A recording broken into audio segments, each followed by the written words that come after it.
Okay, next we'll be doing the axial skeleton. The axial skeleton, what we mean by that is the vertebrae and the ribs. And so those are the parts that you need to know. So with the vertebrae, the neck region of the vertebrae are called the cervical vertebrae. The main part of your body that attach to ribs are called the thoracic vertebrae. And then this lower portion right here that attaches to the sacrum, those are called the lumbar vertebrae. And in order to remember how many of each type of vertebrae you have, we have a little mnemonic device that helps to remember all of that. So there are 7 cervical vertebrae, so you eat breakfast at 7. There are 12 thoracic vertebrae, you eat lunch at 12. And there are 5 lumbar vertebrae, so you eat dinner at 5 if you have an early dinner. And every vertebrae has its own specific parts. So if we look at all the common parts of the vertebrae, the first part is called the body, and that's the part that all the other vertebrae sit down on. Then they have some parts that stick out, the processes. So this part that sticks out is the spinous process, and you can feel it. It's that ridge down your middle of your back. Then you have these 2 what I call wings. Those are the transverse processes. You also have a hole. It's called the spinal foramen. It's also called the vertebral foramen, but I prefer spinal foramen. It's where the spinal cord goes through. You also have a couple other things. For each vertebrae, when you have a vertebrae that connects with the next one, oops, sorry, this is how this one goes. Underneath, you have these little flattened spots, and up on top, you have these flattened spots. So the top ones are called the superior facets. The one underneath are called the inferior facets. And then the last one that you have, which I don't have another exact vertebrae, but we're just going to make it up. Do I have one? All right, so each of these vertebrae, I have the wrong ones. Each of these vertebrae, or this will kind of work, have this little notch on the side. That notch is called the intervertebral foramen. Now, if I put this vertebrae, I connect it up with that. No, it's not. All right, let's look at it over here on the skeleton since I don't have one. Okay, so when you put 2 vertebrae together, there's a hole right there. And that hole is the intervertebral foramen. Now, if we go back to this vertebrae, if you don't have 2 vertebrae together, it just looks like a notch. But that's the intervertebral foramen.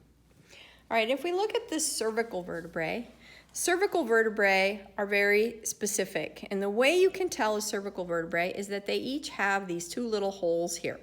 Those holes are in the transverse processes, so they are called transverse foramen. And only cervical vertebrae have transverse foramen. And nerves run through those transverse foramen. And plus it looks like a cute little face. You can turn it different directions, like there's the eyes and the open mouth, and if that helps you, then that's great. The thoracic vertebrae are unique because each thoracic vertebrae connects with a rib. So they have these flattened places on the transverse processes that attach to a rib. They also are kind of wingy looking. Some people say they look like a giraffe. If you see the giraffe, that's great. I don't always see the giraffe in the thoracic vertebrae. The lumbar, the way they're very unique is that they're really chunky and heavy because all of the weight of the body sits down on the lumbar vertebrae. And some people say that they look like a rhinoceros or an elephant. I don't know. That one's a little challenging for me to see as well. Then you have these first 2 vertebrae, and they have very specific names. The first vertebrae, also known as C1, is a cervical vertebrae. You can see it has the transverse foramen. And this is what the skull sits down on. So for that reason, we call it the Atlas, because Atlas was the Greek god that held the world on his shoulders, and the Atlas vertebrae holds the skull on its shoulders. So it's very flat.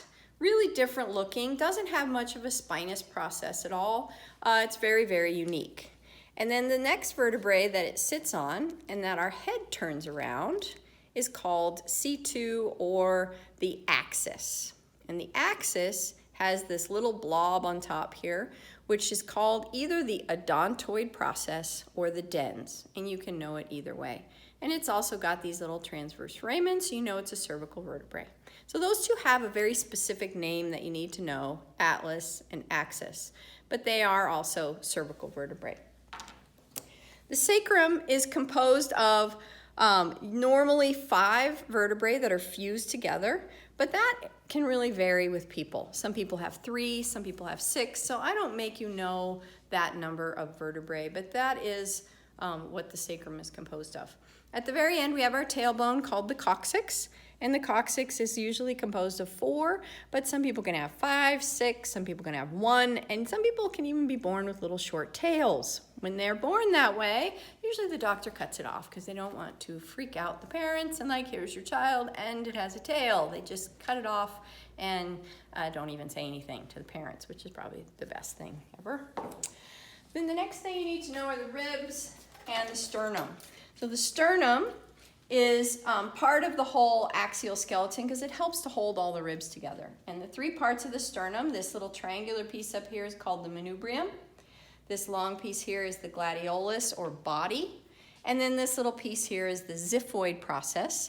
So if you do CPR or you learn CPR, usually you have to find the notch, and the notch is that xiphoid process, and then you begin moving your hand up and doing CPR up here. We have 2 basic kinds of vertebrae. We have ribs that attach to the vertebrae, and the ribs that directly attach to vertebrae and come around we call vertebral sternal ribs because they're going from the vertebrae up to the sternum. And we have 7 on each side of those.